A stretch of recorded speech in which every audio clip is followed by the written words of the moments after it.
네, 안녕하세요. 외국어에 미친 자, 잭슨은 용쌤입니다. 사실 오늘 하는 이야기는 저의 좀 치부이자 진짜 하고 싶지 않은 카테고리 중 하나인데 가끔씩 유튜브를 보다 보면 그런 이야기들을 정말 용기 있게 하시는 분들을 보고 저도 한번 그 마음의 짐을 좀 내려놓고자 합니다. 사실 저는 정말 좀 유난스럽다 싶을 정도로 엄격한 식단 관리를 하고 고집스러울 정도로 자기 개발에 대한 좀 심한 집착이 있습니다. 그리고 이 이야기는 지금으로부터 10년도 더 된 꽤나 오래전으로 거슬러 올라가죠. 100m를 13초에 뛰던 아이, 공으로 하는 모든 운동은 자신 있었던 그런 아이. 나라의 부름을 받았을 때도 의미 있는 군 생활을 원해 의무병보다는 소총수를 선택한 아이. 그냥 남들과 별 다를 거 없었던 그 아이의 인생은 2009년 12월 어느 겨울날 지리산 등반 중 헬기로 긴급 후송이 되면서 본격적으로 바뀌기 시작했습니다. 서울을 향해 달리는 구급차 안에서도 그 아이는 현실을 그렇게 심각하게 받아들이지는 않았어요. 의사가 진료실 밖에 있는 멀지 않는 한 건물을 가리키면서 아마 저기까지 걸어가는 것이 힘들지도 모른다는 헛소리를 했을 때도 그 아이는 속으로 그 의사를 미친놈이라고 생각했었죠. 그러나 그 아이의 인생은 급격하게 이전과는 180도로 바뀌게 됩니다. 처음에는 조금만 멀리 걸어도 힘이 들었고 그리 길지 않은 시간이 흘러서는 난간을 잡지 않으면 계단을 올라가는 것조차 힘들어졌어요. 곧 누군가의 도움이나 택시가 없이는 밖으로 외출조차 두려워지기 시작했고요. 그렇습니다. 저는 1000분의 1 확률에 선택받은 근육병 환자입니다. 하지만 장애인은 아니에요. 제 의지로 얼마든지 극복할 수 있을 거라 생각했기 때문에 장애인 등록만큼은 끝까지 하고 싶지 않았죠. 그리고 어느 순간부터인가는 미친 듯이 쉬지 않고 달렸어요. 오늘 달리지 않으면 내일 죽을 것처럼 닥치는 대로 무언가를 하지 않으면 감당할 수 없는 불안감 때문에 하루하루가 숨이 막혀왔거든요. 25살 때부터 이제 방사선사 면허를 비롯해서 동염소 면허를 취득하고 이어지는 초음파에 대한 전문적인 공부를 했죠. 그리고 27살에는 첫 사업을, 28살에는 두 번째 장사, 그리고 이어지는 7년간의 병원 근무, 마지막으로 지금까지 이어지고 있는 외국어 교육 플랫폼에 대한 운영. 이 정도면 좀 쉬엄쉬엄 해라라는 이야기를 들을 만큼 이었지만 자연의 섭리는 제 의지만으로는 어찌할 수 없는 또 다른 세계의 영역이었던 것 같아요. 악마에게 영혼이라도 팔아서라도 다시 예전으로 돌아갈 수만 있다면 그러고 싶을 정도였죠. 스스로를 너무 자신했던 걸까요? 젊은 날의 화려함 따위는 이젠 오래였습니다. 술, 담배도 끊은 지 5년이 넘어갔고 스스로를 전문 트레이너보다도 훨씬 더 엄격하게 제 자신을 관리하기 시작했어요. 그렇지만 사소한 것 하나 제 뜻대로 되는 것은 없었고 점점 집 밖으로 나가는 것도 사람들을 만나는 것도 두려워졌어요.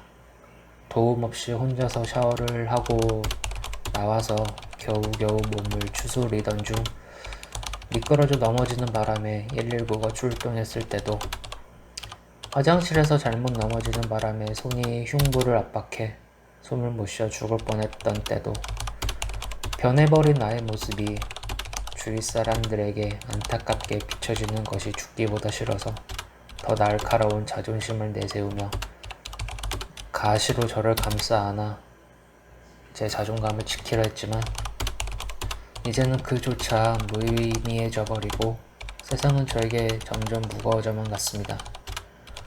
이제는 그냥 있는 그대로 현실을 받아들이는 것이 어쩌면 정신건강에 이로울 것 같았어요. 더 이상 일을 할 수 없을 수도 있겠다라는 순간이 왔을 때도 직장 생활을 하면 모아놨던 돈들도 이제 바닥을 보이고 이제는 다음을 걱정해야만 했죠. 어느덧 친구들은 하나 둘 결혼이란 것을 하면서 가정을 꾸리고 자식을 보면서 행복한 시간을 보내고 있었지만 그것은 어쩌면 저에게 영원히 꿈일지도 모르겠네요. 대체 왜 이런 일이 나한테 일어난 걸까? 정작 이럴 때 미래를 위해 준비해뒀던 보험도 집에서 10분도 채 안 되는 거리에 있는 주민센터도 저에게는 아무런 도움이 되지 않았어요. 내일이 오는 것이 설레임이 아닌 공포로 다가오고 그저 남의 일이라고만 여겨졌던 고독사에 대한 어두운 이야기도 더 이상 남의 이야기가 아닐 수도 있겠다라는 공포에 숨을 쉴 수조차 없었던 적도 있었어요. 하지만 저를 위해 무엇이든 해내시는 부모님의 대가 없는 희생들을 보면서 그것을 그저 바라볼 수밖에 없는 제 자신을 돌아봤을 때는 이름 모를 그저 어둡기만 한 좌절감이 제 온몸을 휘말아 감싸서 끝도 없이 아래로 저를 끌어내렸죠. 이제 더 이상 저 혼자 살 수 있는 건 남아있지 않다는 생각뿐이었어요. 하지만 지금은 제 인생 투아 마을회 9회 말 저의 마지막 공격입니다. 지금부터 저는 대역전 드라마를 쓰려고 해요. 물론 이 싸움에서 질 수도 있겠지만 무엇을 상상해도 아주 기대해도 좋을 것입니다. 저의 오늘은 어제 누군가가 간절히 원했던 단 하루였을 수도 있고 다른 사람들에게 제 불편함을 설득할 이유 따위는 이제 더 이상 남아있지 않았어요. 중요한 건 지금 어떻냐는 것일 뿐이죠. 전 제 존재의 의미를 반드시 찾아야만 했습니다. 가진 것이 없다면 보여줄 수 있는 것 또한 없을 거라고 생각해요. 신데렐라라는 동화 속 백마탄 왕자는 현실 속에 존재하지 않아요. 제가 잘하는 것이 무엇인지 반드시 찾아내야만 했고 눈물 쓰지 않아도 할 수 있는 그 강력한 명분을 발견해내지 않으면 안 되었어요. 저에게는 시간이 없었고 그 누구보다 절실했습니다. 그리고 전 찾아냈죠. 모든 언어를 습득하고 어려운 사람들을 돕기 위한 서비스를 구체화하는 것. 적어도 저보다 더 많은 가능성이 있음에도 불구하고 희망을 잃은 채 살아가는 사람들을 도울 수만 있다면, 그들이 잘못된 선택을 하고 있는 것을 막을 수만 있다면 이미 그것만으로 제 존재의 의미는 충분하지 않을까 생각해요. 그것만으로도 충분한 생각이 저에게 한 줄기 희망으로 버팀목이 되어주었죠. 그때부터였던 것 같아요. 그저 말뿐인 이런저런 지원 따위는 받지 못해도 더 이상 신경 쓰지 않기로 했습니다. 의사가 치료법 같은 건 없다면서 남의 절망을 아무렇지 않게 이야기해도 이런저런 스타트업에 지원을 해도 현실은 하나도 반영되지 않은 채 보여주기에 급급한 사업들 때문에 지원 대상에서 밀릴지라도 혼자서라도 해내야만 했어요. 단 한 명의 절실한 누군가가 있다면 저는 그곳이 어디든 설령 그곳이 지구 반대편일지라도 가야만 했고, 그것이 지금 제가 살아있는 존재의 이유이기 때문이죠. 누구도 제 인생을 대신 살아주진 않아요. 타인의 동정에 익숙해지지 말고 스스로의 능력을 하향평준화하지 말자. 스스로의 상황을 비관하며 아무것도 하지 않은 채 그저 원하는 것만 주장한다면 저 또한 그저 열등감에 사로잡힌 채 기구한 삶을 살아가는 비련의 주인공으로 비춰질지도 모른다고 생각을 해요. 어느 날이었던 것 같은데 저를 걱정하는 어머니께 저는 이런 이야기를 했어요. 분명 어느 날 어느 순간 최악의 날은 올 거라고. 하지만 그때가 올지라도 저는 언제나 부모님께 자랑스러운 아들일 거라고.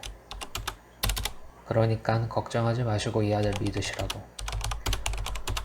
저는 아직 죽고 싶지 않았어요. 제 강력한 의지를 세상에 보여줄 필요가 있었습니다. 이 서비스의 이름은 더블 스터디라고 하죠. 대한민국 평균 구사 언어 5개국어 이상을 목표로 하고 있고 지금도 진행 중에 있습니다. 간절한 도움의 손길이 필요한 사람이라면 연령이나 성별, 국적, 경제적 여건 등 관계없이 누구든지 그 대상이 될 수 있습니다. 근데 만약 누군가 단순히 외국어 교육을 하는 플랫폼이냐고 묻는다면 대답은 아니에요. 이것은 가치를 만들고 간절한 메시지를 세상에 전달하는 일입니다. 과연 제가 그들보다 나은 사람일까요? 불쌍한 사람일까요? 아니면 그 반대일까요? 저도 제 인생은 처음이라 솔직히 잘 모르겠네요. 하지만 우리의 삶은 아직 그럭저럭 살만하다는 생각이 들어요. 더욱이나 몰랐던 것을 알아가는 것 역시 인생의 또 다른 묘미이지 않을까요? 제 정신력이 아무리 강하다 한들 누구도 원치 않았던 그 어떤 이별들로 먼 훗날 제 곁에 아무도 없는 그 순간에 과연 저는 무엇을 후회하고 있을까요? 그저 현실을 비관하며 아무것도 하지 않았던 저일까요? 어제보다 더 발전하지 못한 오늘의 저일까요? 누군가의 안타까운 사연이 있어야지만 보이는 이 삶 속에서 8시 뉴스 속 많은 사람들에게 괜시리 숙연해짐을 전하는 그런 사연 속 주인공이 어쩌면 제 자신이 될지도 모릅니다. 혼자서 아무리 죽을 듯 슬퍼한들 누가 알아주겠습니까? 혼자서 아무리 간절한들 그 무엇이 이루어지겠습니까? 상식적이지 않은 것이 당연시되는 건 어쩌면 당연할지도 몰라요. 다만 그렇지 않기를 모두가 바랬을 뿐이었겠죠. 다시는 제 주다리로 온전히 걸을 수 없을지도 모른다고 해서 뛰고 싶다는 생각조차 할 수 없는 건 아니고 전 더 이상 사회적 약자가 아닙니다. 이제부터 그 누구보다 나 자신에게 가장 엄격해져야만 했습니다. 아직 희망을 갖기에는 너무 충분하니까요. 인생은 여전히 숙제의 연속이죠.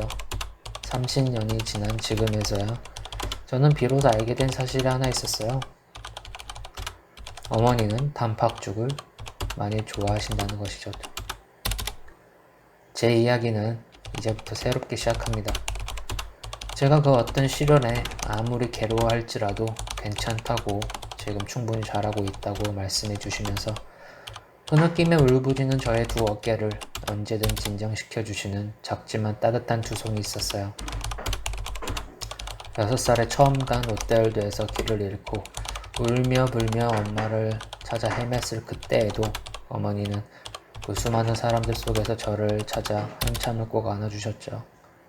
그때에도 어머니는 지금의 저보다 훨씬 어린 30살도 채 되지 않는 여전히 꽃다운 소녀였습니다. 제 곁에는 조급해하거나 불안해하지 않고 저 스스로 도움의 손길을 내밀지 않는 이상 완벽한 신뢰를 가지고 언제나 스스로 할 수 있을 때까지 묵묵히 기다려주시는 분이 계셔요. 이제 부모님의 자랑스러운 아들로서 장애는 저의 또 다른 능력일 뿐 더 이상 제 삶 속에서 그 어떤 걸림돌은 되지 않는다고 생각해요. 기적은 언제나 우리 주위에 있고 우리는 당장 우리의 내일 유찬할 수 없죠. 이제부터는 연약한 슬픔 따위는 몰아내고 슈퍼가치를 창출하는 것. 그렇기 때문에 오늘도 저는 저의 다음이 기다려지고 설레입니다. 지금까지 저의 이야기를 들은 여러분은 지금 혹시 어떤 생각을 하고 계신가요? 오늘도 열공하십시오. 시청해주셔서 감사합니다. 외국어에 미친 자 잭슨은 이용쌤이었습니다.